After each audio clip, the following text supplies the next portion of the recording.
आज दिनांक 11/5/2025 आम्ही आप्पेगाव तालुका कुठला येतो याला केज तालुक्यामध्ये अंबाजोगाई तालुका आणि बीड जिल्हा या ठिकाणी आम्ही ऊसाच्या पाहणीसाठी आलेलो आहोत। सेंद्रिय खत औषधं यानी ग्रीन पॅनेट बाय प्रोडक्टचे वापरलेले आहेत आणि या ठिकाणी नाना यांनी या ऊसाची मेहनत घेतलेली आहे। नाना किती एकर ऊस आहे? ऊस आपला 3.5 एकर सव्वा तीन एकर आहे आणि ऊसाची जात कुठली आहे नाही? 86-032 आहे। आणि पाण्याची अवस्था कशी आहे आता सध्या?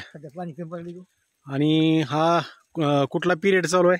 उन्हाळ्याचा? उन्हाळ्यातला पिरियड मेची आज 11 तारीख आहे। 11 मे। बरं ना, मला असं विचारायचं आहे तुम्हाला, तुमची तब्येत मध्ये बरोबर नव्हती कॅन्सरचं किती वर्षापासून तुम्ही शेताकडे यायचं थांबला होता त्यावेळेस? 18ला माझं ऑपरेशन झालं।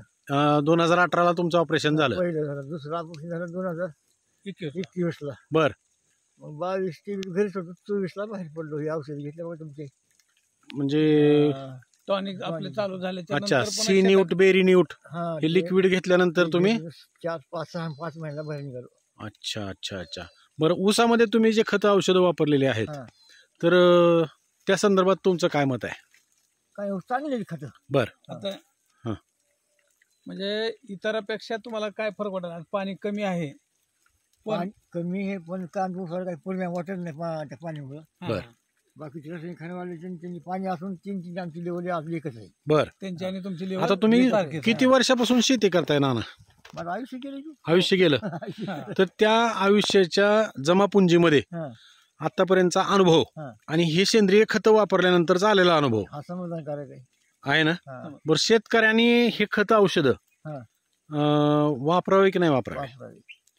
ह्याच्यामुळे जमिनीचा पोत सावरत आहे सेंद्रिय। आता आमचं जे चुकली मग माती काढा वाट घेऊन बघा। हो, आणि त्या ज्यांनी रसायनिक टाकलंय का नाही त्याच्या वाट घेऊन बघा फरक आहे। पुन्हा भाग मला जमिनीचा पोत सुद्धा चांगला सुधारला आता। बर, आता मेची 11 तारीख आहे, 2025 चालू आहे। हा ऊस केव्हाचा आहे लावण? डिसेंबरचा आहे। डिसेंबर 20ला संपला, 20ला संपलाय। आज चालू आहे डिसेंबर, जानेवारी, फेब्रुवारी, मार्च, एप्रिल, मे, 6 महिन्याचा ऊस आहे हा। 5 महिन्याचा।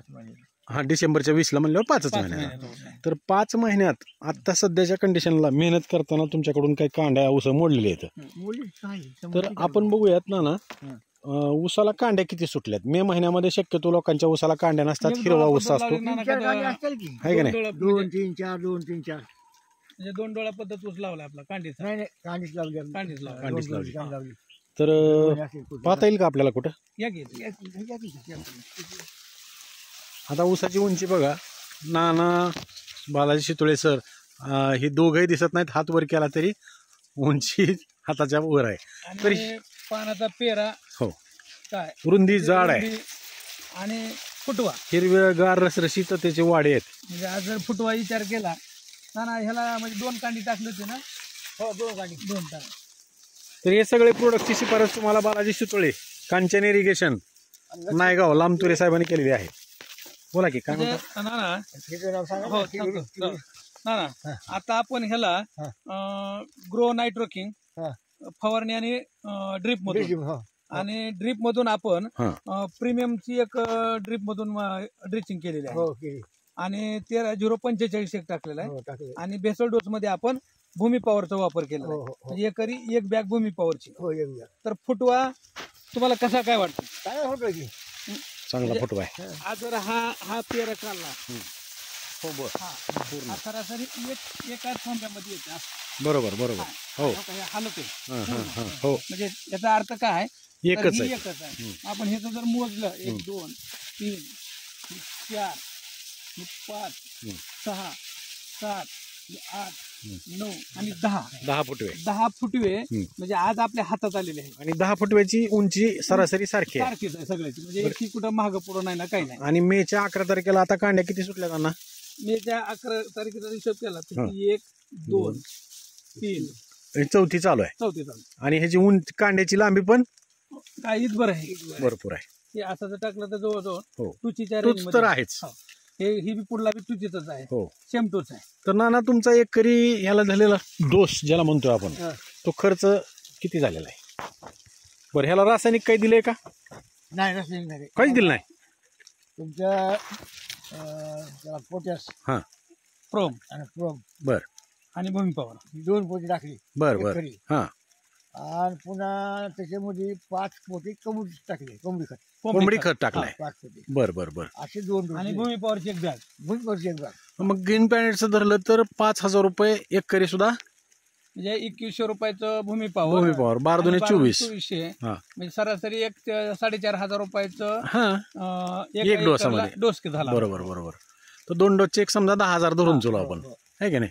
तर 9,000 रुपये. हा 9,000. तर त्या डोसमुळं आज जी काही रोनक आहे किंवा ज्याला रसरशीतपणा आहे, उंची, फुटवा, हे समाधानकारक आहे की नाना? समाधानकारक आहे. तुम्ही खुश आहेत? हो खुश आहे. बरं, शेतकऱ्यांसाठी तुमचा सल्ला काय असेल? योग्य योग्य आहे हो, हे वापरायला? काय हरकत नाही. ओके. मला ह्या आजच्या मला काय म्हणायचंय, हा बोला बोला. या वर्षी समजा 9,000 शेवट 15 रुपये खर्च होईल एकरी. हा, किती? 15,000. 15,000. तर पुढच्या वर्षी 12,000 येईल, बरोबर बरोबर. तिसऱ्या वर्षी 10,000 येईल, खरंय. चौथ्या वर्षी 6-7,000 येईल. बरोबर. हा? पुन्हा मग काय शिल्पन 2 डोस टाकले तरी उत्तर काय होतं मला. येस येस येस येस, अगदी बरोबर आहे, अगदी बरोबर आहे. तर ना तुम्हाला काय बोलायचं? तर मला आजच्या ह्या व्हिडिओच्या माध्यमातून एकच संदेश वाटतो काय, हा हा हा की आज हे ते आजारीपणात सुद्धा असताना हा काय हा, आणि ह्या आजारातून बाहेर येऊन बरोबर. आज आमच्यासारख्या लाखो शेतकऱ्यांना हा मार्ग दाखवणाऱ्या नानाचं मला खरं कौतुक वाटते. म्हणजे तुम्हाला असं म्हणायचं की 80-85च्या रेंज मधलं जे वय, बरोबर आजाराचा दुर्गम परिणाम, बरोबर 5 वर्ष घरावर बेड रेस्ट करणारी व्यक्ती, हो आणि आज एकदम म्हणजे शॉक न्यूज बरोबर की बाबा की चला शेती करूया, छान. आणि तरुण माणूस ला लाजवेल हो, ह्याच्यापेक्षा सुद्धा खूप चांगली शेती त्यांनी तयार केलेली आहे. छान छान छान. तर आता जी मुलाखत नानाने दिली हो. त्याबद्दल त्यांचे कंपनीच्या वतीने व माझ्यातर्फे शेताचा आभार मानतो आणि धन्यवाद. क्लिप इथं थांबवतो. जय हिंद, धन्यवाद. जय भारत, जय जवान, जय किसान. जय किसान.